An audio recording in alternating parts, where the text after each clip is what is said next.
أعوذ بالله من الشيطان الرجيم.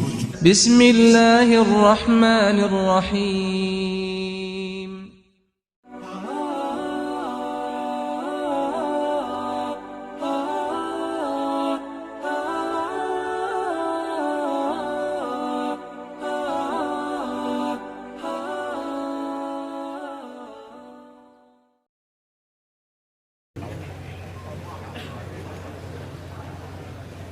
Assalamualaikum warahmatullahi wabarakatuh.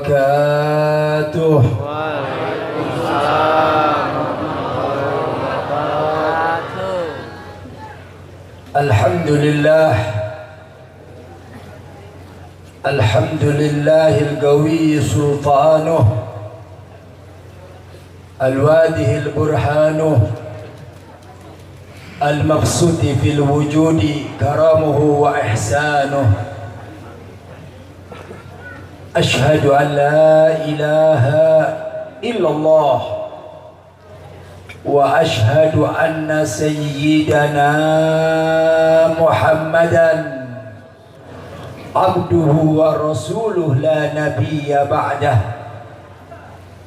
اللهم صل وسلم وبارك على سيدنا محمد الفاتح لما أخلق والخاتم لما سبق ناصر الحق بالحق والهادي إلى صراطك المستقيم وعلى آله حق قدره ومفتاله العظيم.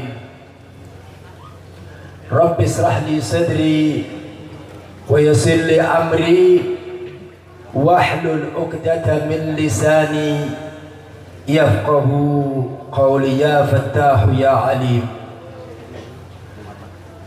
المكرمين والمحترمين, segenap para alimul ulama, para masyayikh, para tuan-tuan guru yang sama kita cintai, sama kita muliakan, dan sekaligus kita doakan mudah-mudahan beliau-beliau semua Allah panjangkan usianya, Allah sehatkan badannya, dan Allah jadikan hamba-hamba yang istiqamah.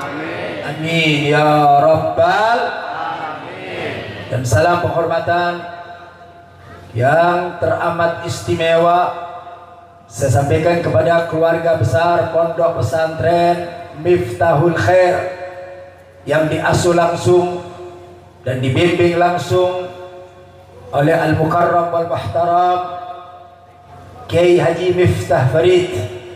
Kita doakan mudah-mudahan pesantrennya diberkahi oleh Allah Subhanahu wa taala, dan mudah-mudahan beliau Allah panjangkan umur dalam keadaan sehat wal afiat, dan Allah berkahi tempat ini. Amin ya rabbal alamin. Dan tak lupa juga salam penghormatan saya sampaikan kepada Al-Muballigh saudara saya Kiai Haji Miftah Fauzi yang sudah ada di tengah-tengah kita. Kita doakan mudah-mudahan Allah berkahi kehidupannya. Amin ya rabbal alamin.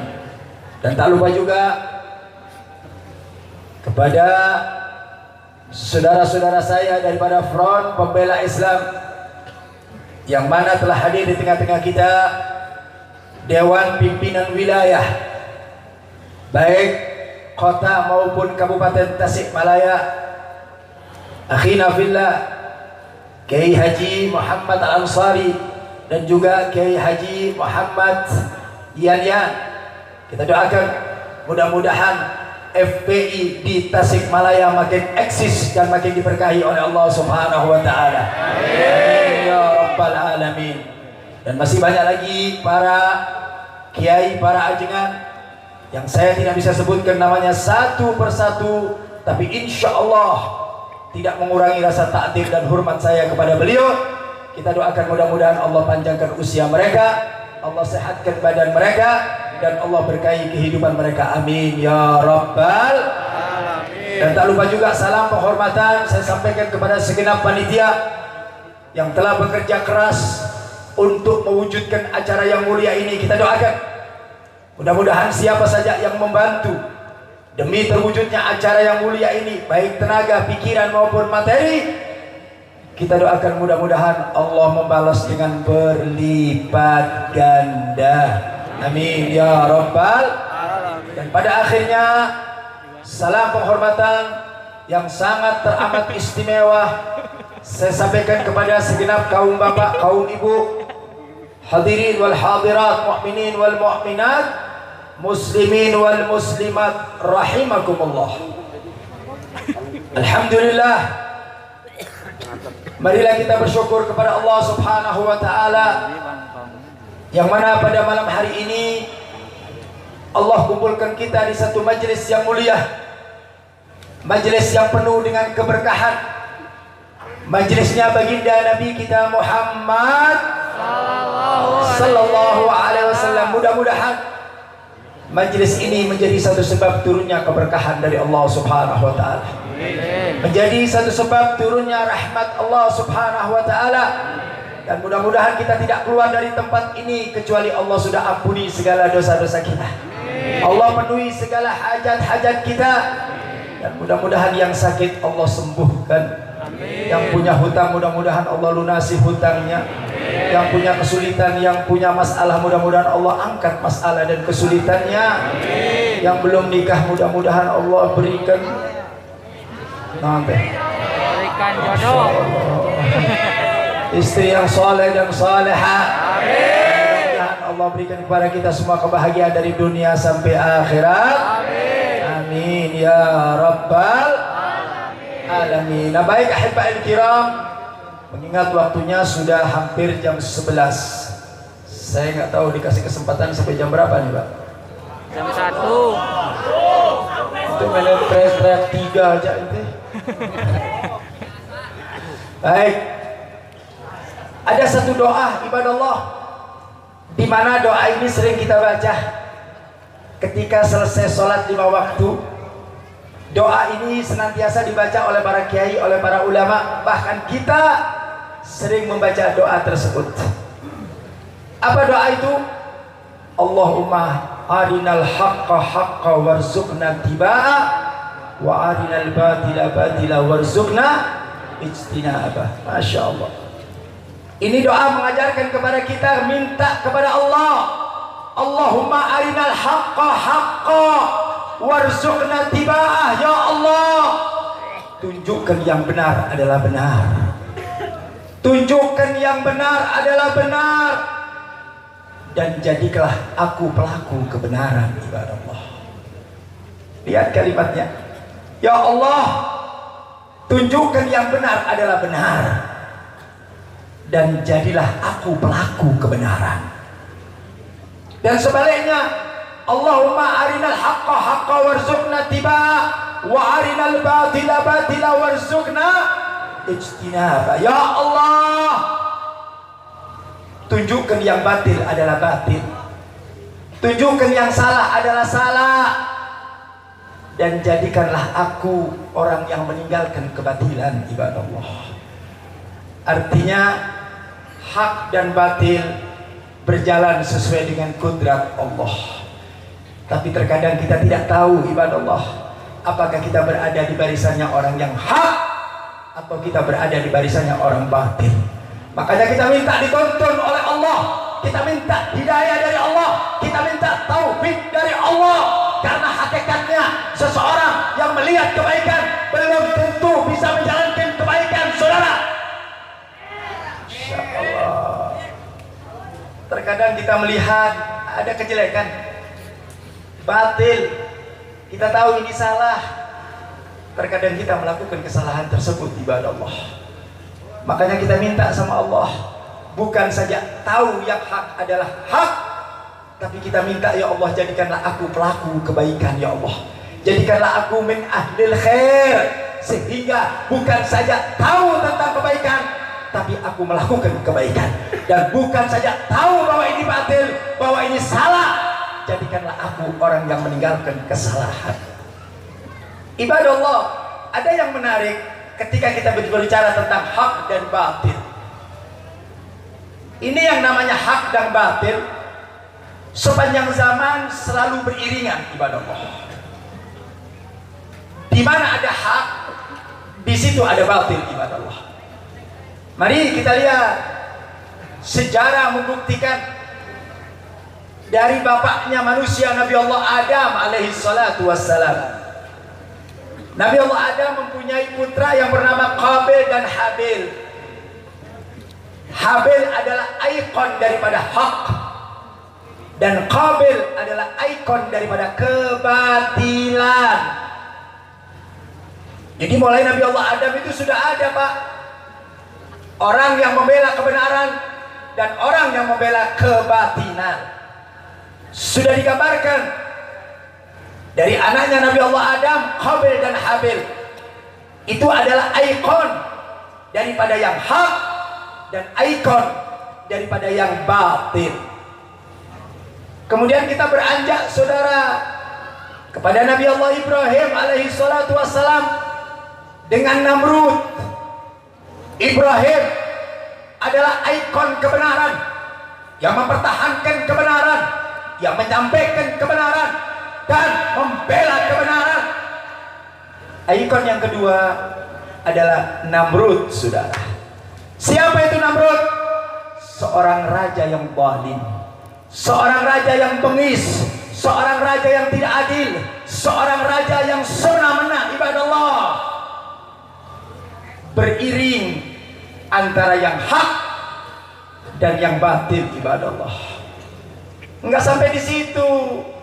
Mari kita lihat Nabi Allah Musa alaihi salatu wassalam, ikon daripada hak, ikon daripada kebenaran, ikon daripada menyampaikan sesuatu yang datangnya dari Allah.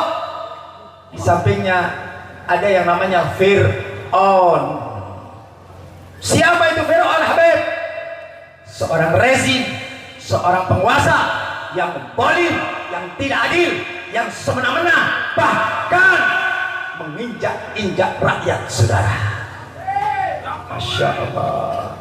Mari kita beranjak ke depan lagi, ibadah Allah.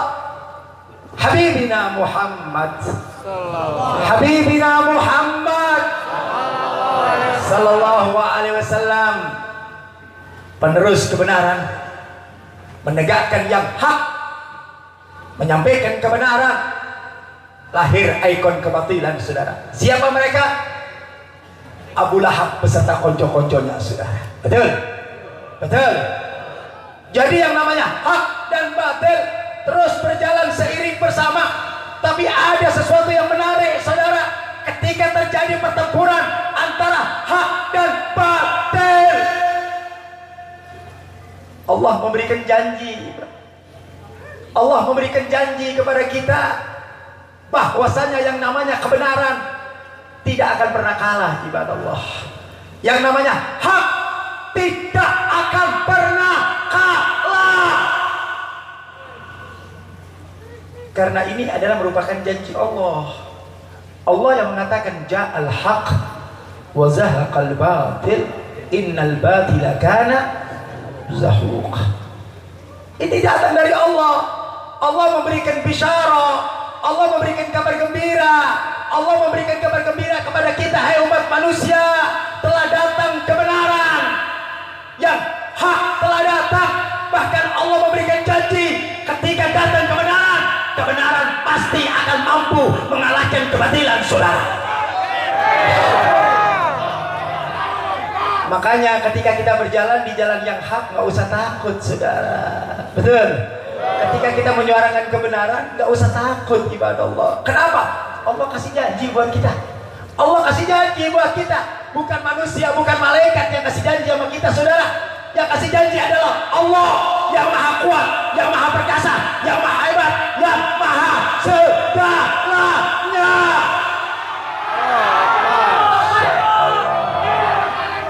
Allah janjikan ja'al haq wa zahaqal batil innal batila kana zahuqa. Lihat pertempuran-pertempuran yang dikerjakan, pertempuran-pertempuran yang terjadi, saudara, antara Nabi Allah Ibrahim dengan Namrud, saudara. Kita lihat Namrud, ikon daripada seorang raja, ikon daripada seorang rezim, ikon daripada seorang penguasa. yang zalim, yang tidak berlaku adil kepada rakyatnya, yang kejam, yang bengis saudara. Tapi pada satu saat, pada satu pertemuan, ketika terjadi pertengkaran dan pertempuran antara Nabi Allah Ibrahim dan Namrud, maka Nabi Allah Ibrahim mampu untuk memenangkannya saudara. Insyaallah. Ini janji Allah. Makanya Nabi Allah Ibrahim gak pernah takut saudara ketika dia menyuarakan kebenaran. Begitu juga Nabi Allah Musa alaihi salatu wassalam. Nabi Allah Musa yang dia hadapi adalah Fir'aun. Siapa yang tidak kenal Fir'aun saudara? Masya Allah. Fir'aun adalah ikon seorang pemimpin yang zalim. Fir'aun adalah ikon daripada pemimpin yang tidak adil. Fir'aun adalah ikon daripada pemimpin yang berbuat semena-mena saudara. Tapi Nabi Allah Musa alaihi salatu wassalam sebagai nabi dan rasul yang diutus oleh Allah untuk menyampaikan kebenaran, takut? Tidak saudara. Contoh Nabi Allah Musa, padahal dia tahu yang dia hadapi adalah Fir'aun saudara. Tidak ada kerajaan yang paling hebat waktu itu kecuali Fir'aun saudara. Bahkan saking dolimnya Fir'aun gak kepalang tanggung, bukan saja mengaku dirinya sebagai malaikat, tapi beliau mengaku dirinya sebagai Tuhan. Masya Allah. Apa kata Fir'aun? Ana rabbukumul a'la. Aku adalah Tuhanmu yang paling tinggi saudara. Kenapa? Karena pada waktu itu di kota Mesir berada dalam genggamannya Fir'aun saudara. Gak ada yang berani ngebantah, gak ada yang berani mengkritik saudara, gak ada berani yang tidak ada berani yang menyampaikan kebenaran saudara. Semuanya takut dengan Fir'aun karena mereka tahu kalau mereka menyampaikan kebenaran, kalau mereka mengatakan hak, mereka akan mati di tangannya Fir'aun saudara. Lahir Nabi Allah Musa alaihi salatu wassalam, diutus oleh Allah seorang rasul yang akan menyampaikan kebenaran. Lihat Nabi Allah Musa. Nabi Allah Musa tahu bu, pak, yang dia hadapin adalah Fir'aun, dia tahu. Fir'aun adalah kejam, dia tahu. Fir'aun adalah zalim, dia tahu. Tetapi keyakinan Nabi Allah Musa bahwasanya yang namanya kebenaran pasti Allah berikan kemenangan. Betul? Betul. Terjadi pertempuran saudara. Terjadi pertempuran antara yang hak dan yang batil. Antara Musa dan Fir'aun terjadi pertempuran dengan dahsyatnya. Akhirnya lagi-lagi yang namanya hak Allah berikan kemenangan saudara. Mampuslah Fir'aun ibadah Allah. Betul. Matilah Fir'aun. Betul. Yang terakhir Habibina Muhammad. Habibina Muhammad, manusia paling mulia, manusia paling agung, manusia paling dimuliakan oleh Allah. Ketika menyuarakan kebenaran, di sisi batil ada Abu Jahal beserta konco-konconya. Ada Abu Jahal, Abu Lahab, Abu Sofyan. Abu Janda belum lahir saudara. Betul? Abu Janda belum. Tapi saya yakin kalau waktu itu Abu Janda lahir, maka Abu Janda menjadi konco-konconya Abu Lahab saudara. Betul? Betul? Tapi lahirnya sekarang. Abu Janda lahirnya sekarang. Makanya Abu Janda yang diwarisi adalah karakternya Abu Jahal. Betul? Makanya jangan kaget kalau Abu Janda bikin statement macam-macam. Jangan kaget karena Abu Janda tetesan daripada Abu Jahal saudara. Masya Allah. Betul? Betul? Terjadi peperangan saudara antara Abu Jahal dan konco-konconya bersama Habibina Muhammad yang menegakkan kebenaran. Terjadi pertempuran, terjadi perang. Akhirnya, pada akhirnya yang namanya hak Allah berikan kemenangan. Lagi-lagi yang hak Allah berikan kemenangan. Alhamdulillah. Alhamdulillah. Tapi ada hal yang ingin saya sampaikan ibadah Allah. Kita jangan menggampangkan urusan yang batil saudara. Sebab yang batil ini kadang-kadang berbahaya. Yang batil ini kadang-kadang bisa mengalahkan yang hak saudara. Para ulama mengatakan al-haq bila nizam yughlabul batil bin nizam. hak, benar, tapi nggak punya tata cara, nggak punya manajemen yang bagus, itu mampu dikalahkan oleh sesuatu yang batil, sesuatu yang tidak benar, tetapi dengan manajemen yang bagus. Makanya hati-hati, walaupun batil, tapi kalau manajemennya bagus, walaupun batil, tapi kalau caranya bagus, terkadang batil mampu mengalahkan yang namanya hak. Karena yang namanya batil ini ibadah Allah tidak akan pernah berhenti. Hak dan batil terus bekerja. Yang batil, di sana ada orang-orang kafir, di sana ada orang-orang Yahudi, di sana ada orang-orang komunis, di sana ada orang-orang munafik, di sana banyak orang-orang liberal yang terus mengerus untuk mengganggu daripada kehormatan Islam. Jadi jangan dikira umat Islam walaupun dalam keadaan hak, tapi perlu diingat ibadah Allah. Orang-orang kafir tidak akan tinggal diam. Orang-orang kafir tidak akan tinggal diam. Mereka akan bekerja 24 jam, saudara. Untuk apa, Habib? Untuk merongrong umat Islam. Betul? Betul. Orang-orang kafir, orang-orang Yahudi, mereka tidak akan tenang, saudara. Mereka tidak akan tenang hidupnya. Selalu dan selalu ingin mengobok-ngobok umat Islam. Betul? Betul. Umat dari umat kafir dan orang-orang Yahudi, mereka akan terus menerus, saudara. Untuk apa? Untuk memecah belah umat Islam, untuk mengacak-acak umat Islam, untuk menghancurkan umat Islam. Sampai kapan, Habib? Mereka tidak akan berhenti, saudara, untuk menghancurkan umat Islam sampai kiamat ibadah Allah. Makanya umat Islam harus waspada. Umat Islam harus hati-hati. Jangan kalau ada orang kafir rangkul-rangkulan, ada orang Yahudi rangkul-rangkulan. Dasar umat Islam goblok. Benar gak? Orang kafir dicium tangannya, kurang ajar gak? Ada orang kafir dicium tangannya sama orang Islam, Pak. Dipersilahkan masuk masjid. Hei, kalian tidak sadar? Allah larang kalian, saudara. Allah kasih warning, Allah kasih takdir buat umat Islam. Hati-hati sama orang kafir, hati-hati sama orang Yahudi, hati-hati. Habib jangan jadi provokator, Habib. Kok provokator? Saya bukan sedang memprovokasi, saudara, tapi saya sedang memberikan pemahaman dari Al-Quran. Ini adalah Al-Quran, ini adalah ayat Allah. Ketika saya menyampaikan ayat Allah, bukan provokasi, saudara. Yang namanya ayat Allah wajib untuk kita sampaikan, saudara. Betul? Betul. Wajib kita sampaikan, saudara, Al-Quran. Jadi jangan sedikit kalau saya ngomong keras, hati-hati, Habib teh provokator. Habib teh sedang ngompor-ngomporin orang. Habib teh sedang opret. Betul? Betul. Habib teh dikit-dikit dicurigain orang, gini-gini dicurigain orang. Benar nggak? Mana orangnya teh? Mana orangnya teh? Mana orangnya teh?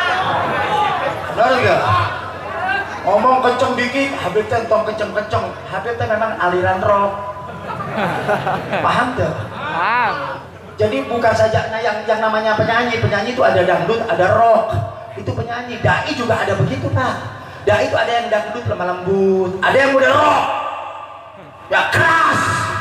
Nah begitu kita sampaikan dengan sesuatu yang rock, nggak apa-apa. Yang penting yang disampaikan adalah yang benar. Betul? Betul. Kalau kita nyampaikan kebenaran, hati-hati, provokator.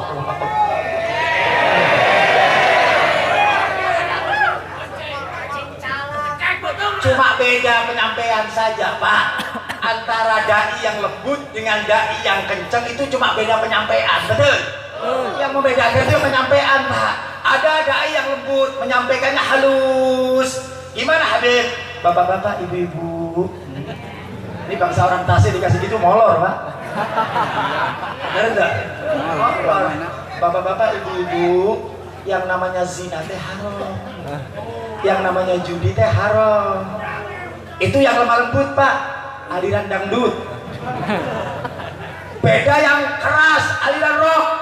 Yang penting yang disampaikan itu sama. Yang lembut menyampaikan zina itu haram, judi itu juga haram. Tapi cara penyampaiannya lembut. Habib beda. Habib katakan, hei, judi haram, zina itu haram. Sama ente? Sama. Haram-haram juga, betul? Haram-haram juga, cuma beda penyampaian. Paham? Paham? Karena masyarakat kita ini kalau ada dai yang kenceng, ada dai yang vokal, ada dai yang keras, hati-hati, hati-hati, hati-hati. Emang maling di hati-hati kita, Pak? Emang kita lagi rampok nih di surat hati nih? Ya kan? Orang itu macam-macam. Tadi guru kita, ya, Kiai Miftah, penyampaiannya lugas, kenceng, keras. Dan memang begitu. Habibina Muhammad, suri tauladan kita. Laqad kana lakum fi Rasulillahi uswatun hasanah. Contoh yang terbaik adalah Habibina Muhammad. Mari kita buka sejarah, saudara. Asy-Syama'il, sejarah baginda Nabi Muhammad. Bagaimana beliau ketika berdakwah, bagaimana ketika beliau berjatuh. Angkat suaranya. A'la sautu wa marrat ainu. Suaranya diangkat, saudara. Bahkan matanya merah Nabi. Ini Habib masih belum merah. Belum. Bentar. Masih belum kayak Nabi, Pak. Nabi suaranya diangkat, Pak. Matanya merah. Ka'annahu mundirul jaysh. Seperti Nabi sedang mengomando pasukannya untuk perang, saudara. Habibina Muhammad. Habibina Muhammad. Baik, kita kembali, saudara, dengan apa yang dinyatakan oleh Allah Subhanahu wa Ta'ala. Jadi apa yang saya mau sampaikan ini adalah Al-Quran, saudara. Kira-kira kalau ada orang nggak percaya sama Al-Quran, hukumnya naon? Kafir. Kalau ada orang tidak mau pakai hukum Al-Quran, nah orang-orang itu namanya apa? Kafir. Nggak boleh. Karena Al-Quran itu panduan kita. Al-Quran itu petunjuk kita. Kita lahir di dunia dengan panduan Al-Quran. Kalau tidak ada Al-Quran, apa yang terjadi terhadap umat manusia? Nah, Allah katakan dalam Al-Quran, hei umat Nabi Muhammad, hei umat Nabi Muhammad. Saking cintanya Allah kepada umat Nabi Muhammad, sampai-sampai Allah kasih tahu, Pak. Allah kasih tahu musuh-musuh kita. Allah katakan di dalam Al-Quran, faqala ta'ala, walan tarda ankal yahudu walan nasara hatta tattabi'a millatahum. Itu ayat yang pertama. Ayat yang kedua Allah katakan wala yazaluna yuqatilunakum hatta yaruddukum an dinikum. Masih banyak ayat-ayat yang lain yang maknanya sama. Apa Allah katakan? Saya kalau udah mulai panas, Pak, meja kalau deket-deket, Pak. Tidak bisa saya tendang meja. Apa Allah katakan di dalam ayat ini? Walan tarda ankal yahudu walan nasara hatta tattabi'a millatahum. Di ayat lain Allah katakan wala yazaluna yuqatilunakum hatta yaruddukum an dinikum. Sadaqallah. Allah katakan, hai umat manusia, hai umat Nabi Muhammad, walan tarda, sesungguhnya mereka orang-orang Yahudi dan Nasrani tidak akan pernah ridho kepada umat Nabi Muhammad. Allah yang menyatakan bahwasanya orang kafir, orang Yahudi tidak akan pernah ridho, tidak akan pernah suka kepada umat Nabi Muhammad hatta tattabi'a millatahum, sampai kalian keluar dari jalan Islam, saudara. Jadi dengan segala cara mereka berusaha untuk mengeluarkan kalian dari Islam, saudara. Bahkan di dalam ayat lain Allah katakan wala yazaluna, terus menerus, tidak akan pernah berhenti. Sampai kapan, Habib? Sampai kiamat, saudara.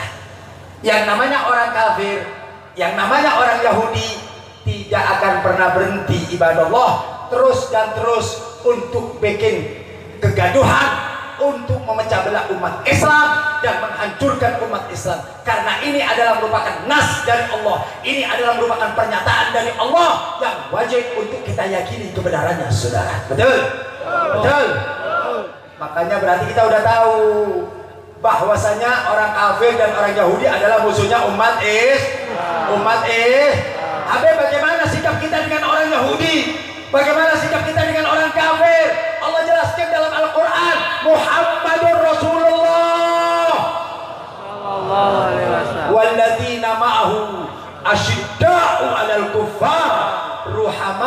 bainahum. Ini cara bergaul sama orang-orang kafir, Pak.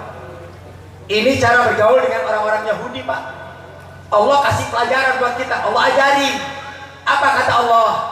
Kalau kita mau bergaul, lihat bagaimana sahabat. Asyidda'u 'alal kufar. Kita harus punya batas, Pak. Kita harus tegas dengan orang-orang kafir. Dan sebaliknya, dengan orang muslim, hendaklah kita saling mencintai dan saling menyayangi. Jangan dibolak-balik, saudara. Betul? Jangan dibolak-balik. Kita ini kadang-kadang dibolak-balik. Sama orang kafir, rangkul-rangkulan. Sama orang kafir, cium-ciuman. Sama orang kafir, berjalan bersama. Sementara umat Islam dimusuhi, umat Islam diinjek-injek, umat Islam diteror, umat Islam ditekan, umat Islam difitnah.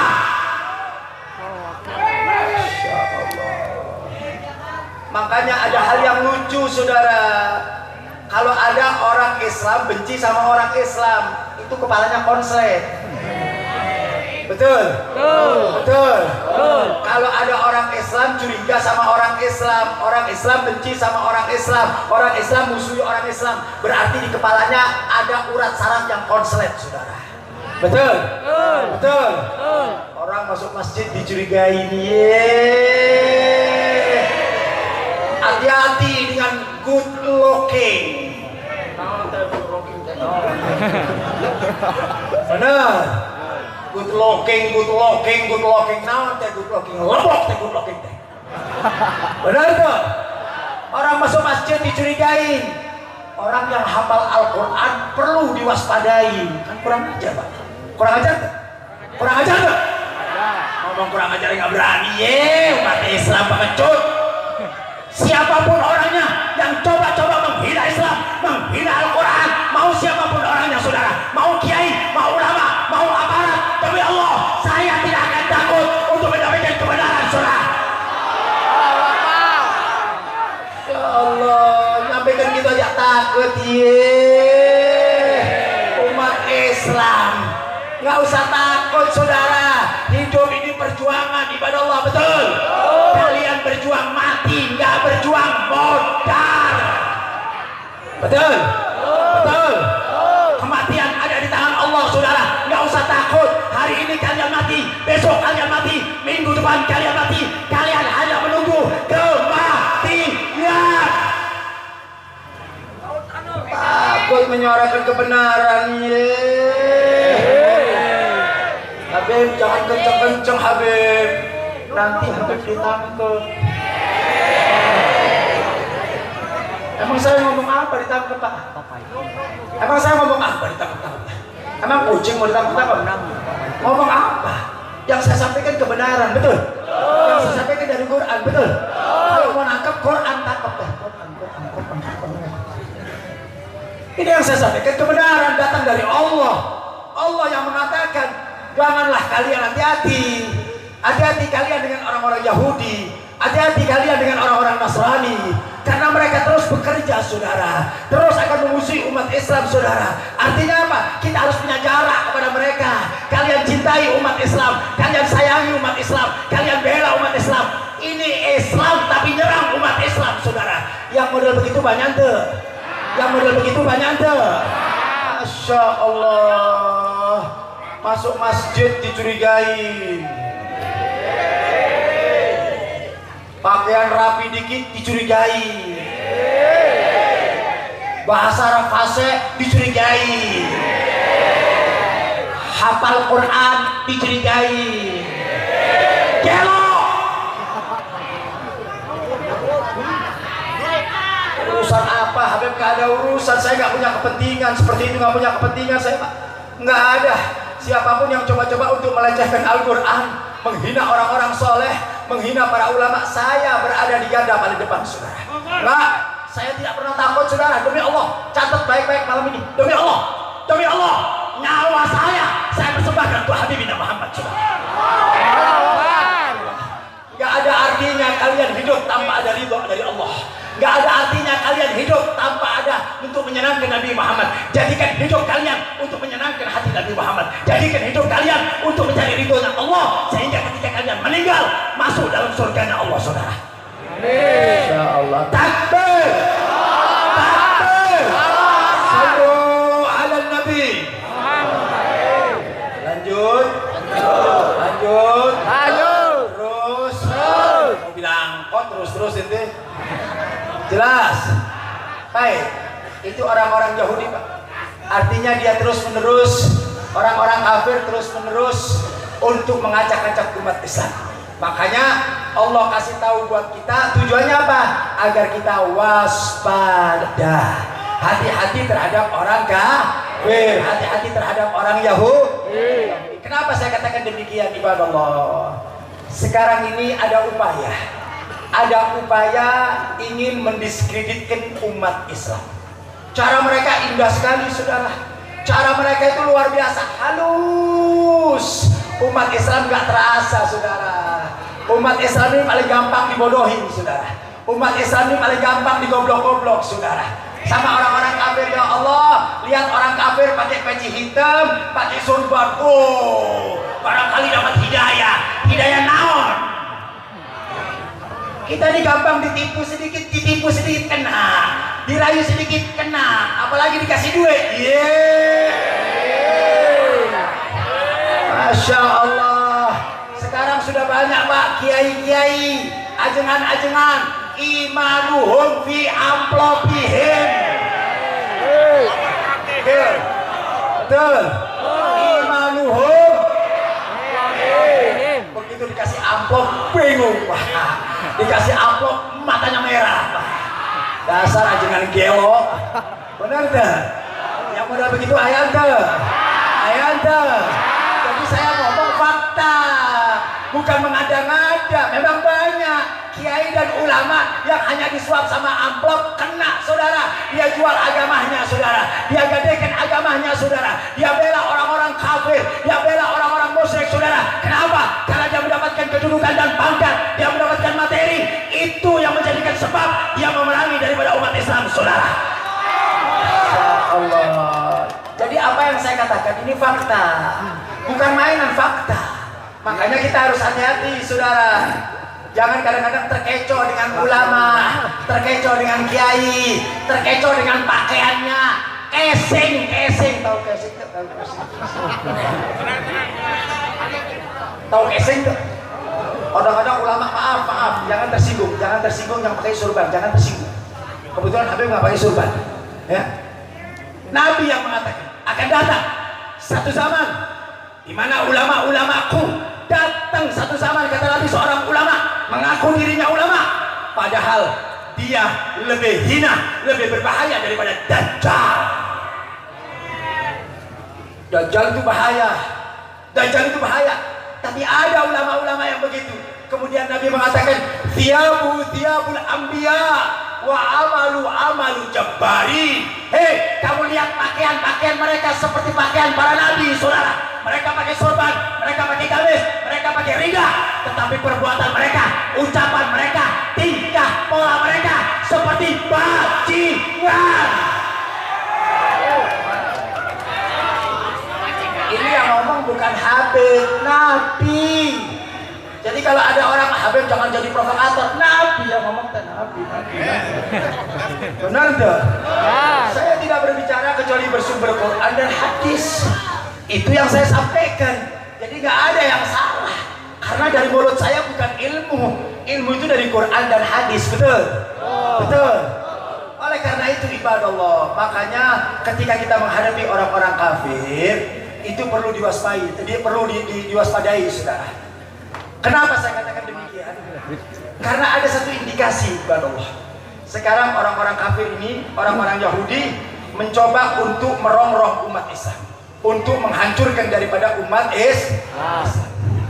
Saya teringat ketika saya ngisi di pesantren seperti ini, saya teringat ibadah Allah 30 tahun yang lalu ketika saya masih berada di pesantren, ibadah Allah.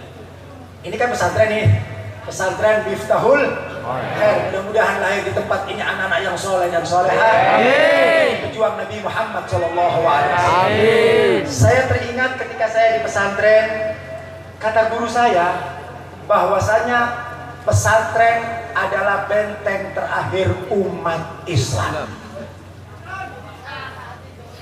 Pesantren adalah benteng terakhir umat Islam.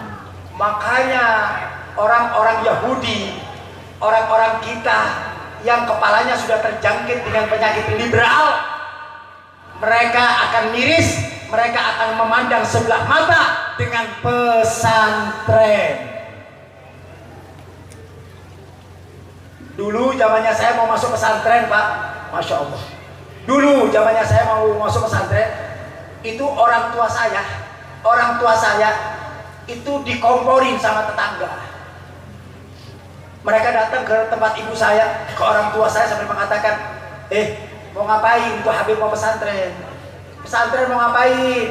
Pesantren itu tempat yang jorok. Pesantren itu tempat yang kumuh. Pesantren itu santrinya suka bulukan. Bener tuh? Bener tuh? Pesantren itu pakai sarung, baunya nggak enak. Jadi dikesankan pesantren itu jorok. Nah, orang-orang tua pada saat itu berpikir, iya juga ya, pesantren itu tempat orang jorok. Habis nyuci piring sendiri, nyuci baju sendiri. Kadang-kadang kita nggak bersih sama badan. Kalau di rumah kita teratur, kalau di pesantren kadang-kadang kita kurang bersih, sehingga kesannya pesantren adalah jorok. Itu sampai sekarang, Pak. Sampai sekarang orang menilai bahwa pesantren itu jorok. Bahkan tidak sampai di situ, ibadah Allah. Nggak sampai di situ. Apa mereka katakan? Anak-anak kalian jangan masuk ke pesantren. Jangan. Kenapa? Pesantren itu masa depan suram. Kurang ajar gak? Kurang ajar gak? Kurang ajar gak? Pesantren itu nggak punya masa depan. Bu, kalau punya anak perempuan, jangan mau dilamar sama anak pesantren, Bu. Kenapa? Anak pesantren itu masa depan suram. Masa depan anak pesantren itu nggak punya apa-apa. Karena tiap hari cuma mereka belajar kitab kuning. Mereka nggak punya duit, mereka nggak bisa bisnis. Makanya kalau orang mempunyai menantu anak pesantren, siap-siap miskin. Kurang ajar deh. Kurang ajar deh. Nanti saya akan jawab satu persatu, saudara. Saya akan jawab pemikiran-pemikiran liberal model seperti ini. Saya akan jawab satu persatu nanti, insya Allah. Kira-kira sampai jam 2 kuat? Sampai jam 2 kuat? Saya yang nggak kuat. Ini saya tiap malam terus, Pak, begini, Pak, keliling terus. Saya tiap malam pulang jam 2, jam 3, jam 2, jam 3. Kata istri saya ini jadi istri punya suami maling. Kenapa ya? Datangnya jam 3, jam 4, maling kan begitu. Jadi istri saya kasihan tiap hari tidur sendiri. Sirik kan? Kan bukan istri ente, istri anak. Kenapa jadi ente yang sirik? Ya inilah nasibnya kalau punya istri satu. Tuh, kenceng banget tuh. Wah. Ini refreshing supaya kendur urat sarafnya. Tadi kan tegang. Enak supaya kendur urat sarafnya. Betul? Betul. Santai lagi. Yuk kita balik lagi, saudara, ngaji lagi. Nggak sampai di situ, saudara. Bahkan yang lebih sadis lagi. Apa mereka katakan? Anak-anak kalian jangan masukkan ke pesantren. Jangan. Kenapa? Karena dari pesantren itu akan lahir teroris, saudara. Akan lahir teroris. Itu yang ngebom anak pesantren. Itu yang suka bikin gaduh, yang suka bikin kerusuhan itu anak pesantren. Kurang ajar tuh. Kurang ajar tuh. Yang ngomong begitu ada tuh. Mana orangnya, mana? Mana orang? Digebuk ku Habib. Benar, digebuk ku Habib kalau ada orang ngomong gitu. Betul. Yang pertama, saya akan jawab, saudara, simpel saja. Kalau dia mengatakan bahwa pesantren itu tempat yang jorok, tempat yang kumuh, muridnya suka bulukan, itu dulu. Betul? Itu dulu. Kalau sekarang luar biasa. Pesantrennya bersih, pesantrennya bagus. Dulu itu banyak orang miskin, sekarang banyak orang kaya. Dan kiai-kiai sekarang alhamdulillah pada kaya semuanya. Betul? Betul?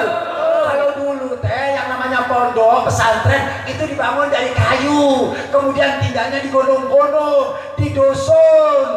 Jadi paham pantas kalau mereka itu kumuh, kurang bersih, pantas. Tapi sekarang alhamdulillah bahkan ada pesantren-pesantren unggulan, betul? Pesantren-pesantren unggulan, saudara, betul? Yang kamarnya ada AC, yang kamarnya ada fasilitas, saudara. Banyak sekarang pesantren di mana-mana yang bersih, yang bagus, saudara. Jadi cara itu hanya sekedar sengaja supaya kita tidak menaruh anak di dalam pesantren. Nanti saya akan sebutkan apa dampaknya nanti yang terakhir. Yang kedua, dia katakan, anak pesantren itu masa depannya suram. Anak pesantren itu nggak punya masa depan. Kalau ibu punya menantu anak pesantren, siap-siap miskin. Baik, saya mau jawab, saudara. Kali ini saya mau jawab dengan berdiri, saudara. Karena saya kadang-kadang gemes gitu, saudara. Benar. Kadang-kadang saya gemes. Mana orang yang suka menghina? Benar. Kalau ada orang mengatakan, hei, itu pesantren, masa depannya gelap, masa depannya suram. Saya alumni pesantren, saudara. Habib Zaki, alumni pesantren. Jangan kira bahwa masa depan saya gelap, saudara. آمين يا الله يا رحمن يا رحيم أنت الجواد العليم